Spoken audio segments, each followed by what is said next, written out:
Recently, I began work on a civil rights project that I've been contemplating for several years. The first phase of this project involved a series of public records requests for the personnel files of public officials from state and local agencies throughout Florida. In total, I requested more than 14,000 personnel files from over 600 agencies. In response to my public records request, numerous agencies produced records without significant delays and at no cost.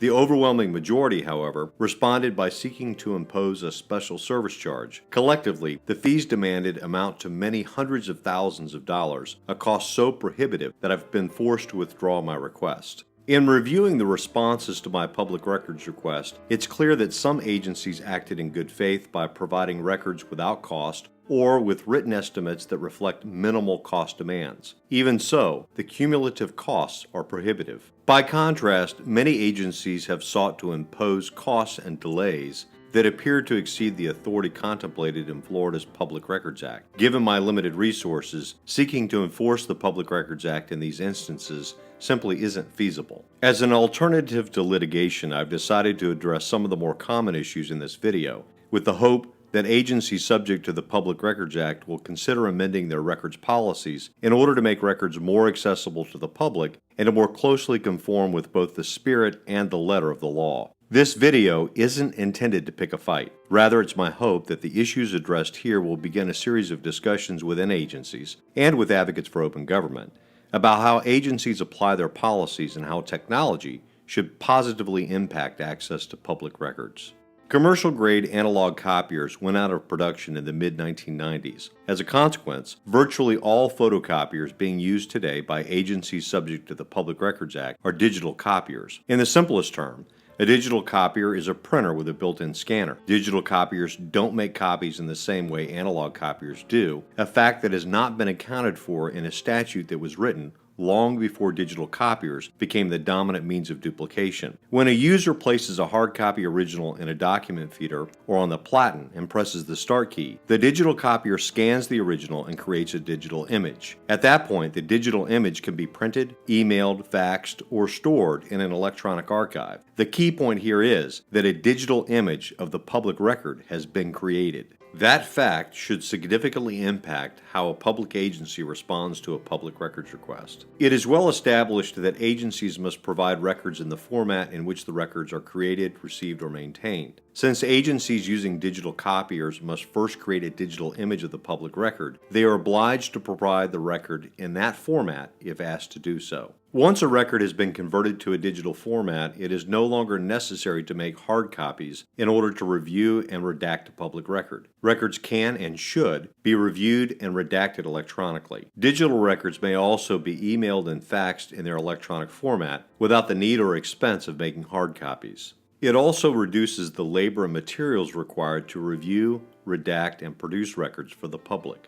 An agency's authority to impose the special service charge may be impacted by its use of a digital copier. Under the current statutory construction, an agency may impose a copy charge or the special service charge plus the actual cost of duplication. Since the statutorily authorized copy charge of 15 cents for a single-sided letter-size copy far exceeds the actual cost of making a copy on a modern copier, agencies must choose between the copying charge and the special service charge. The problem is they often don't, choosing instead to violate the clear language of the Public Records Act. This was one of the most common issues in response to my request for personnel files. The demand for a special service charge plus the demand for duplication charges many times greater than the actual cost of duplication. Agencies subject to the Public Records Act are authorized to assert statutory exemptions for certain records. In some instances, agencies are required to assert an exemption for parts of records that have been defined as exempt and confidential. At first blush, this may appear to be a distinction without a difference, but it's not. For example, a law enforcement agency is authorized to assert an exemption for records or parts of records relating to an ongoing criminal investigation. Asserting that exemption is, however, discretionary. The law enforcement agency doesn't have to assert the exemption, and very often they choose not to. This is particularly common when law enforcement agencies are seeking the help of the media and the public in solving a crime. In those instances, the agency may choose to release records that it could otherwise assert an exemption for. In contrast, agencies are prohibited from releasing records the legislature has defined as exempt and confidential.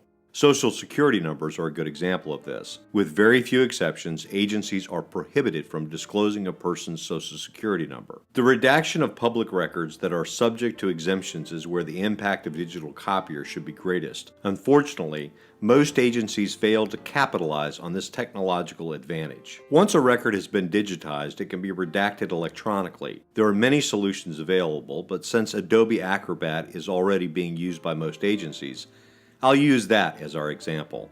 One of the standard features of Adobe is automated electronic redaction. With a few keystrokes, a record consisting of hundreds of pages can be accurately and securely redacted in seconds. For example, Acrobat allows a user to search, review, and redact Social Security numbers, phone numbers, addresses, etc. There are a number of obvious advantages to making redactions electronically. Electronic redaction is fast.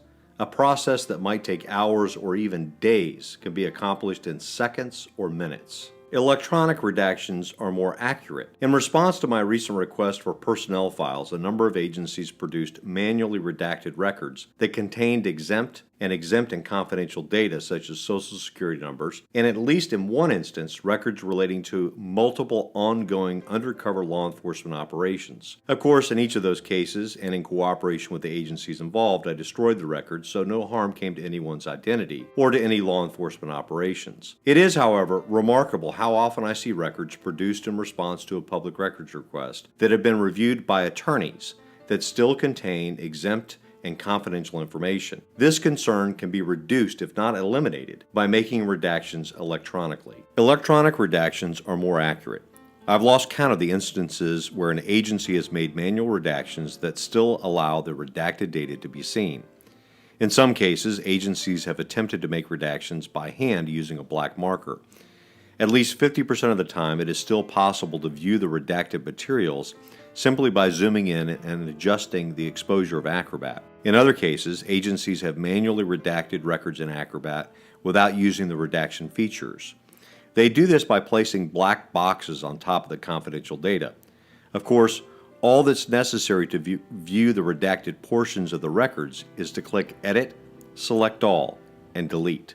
The advantages to agencies in exploiting technology they already possess are remarkable. It reduces labor, improves access to public records, makes confidential data more secure, and increases transparency. Once the impact of digital copiers and electronic redaction solutions is understood, it should become clear that in all but the most voluminous requests, there should be very little need to impose a special service charge, and even in those instances, the cost should be radically lower. Sadly, however, many agencies fail to use the technology they already have and either deliberately or inadvertently frustrate access to public records. While it is well established that an agency may impose a special service charge upon a person whose public records request requires the extensive use of an agency's information technology and/or personnel resources, many agencies run the risk of violating the Public Records Act by doing so without proper considerations. For example, many agencies, particularly school districts and law enforcement agencies,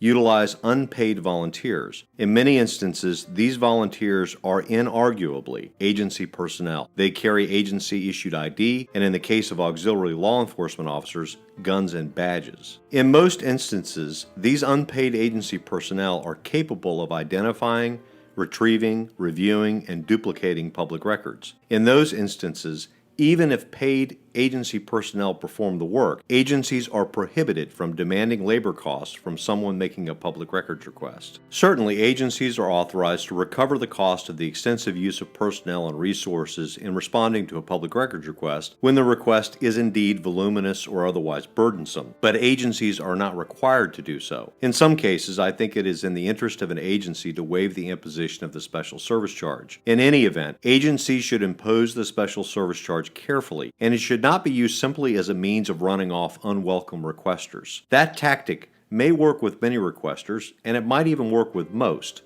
of the time. But its misuse will ultimately lead to violations of the Public Records Act and bring the scrutiny that the misguided application of the fee was intended to discourage. If you found this discussion helpful, please feel free to share a link to the video. If you or your agency, including government contractors, or a citizens group, would like to begin a more in-depth discussion about open government issues, please feel free to contact me to schedule a free open government forum. I'd be delighted to visit with your organization in person and at my expense.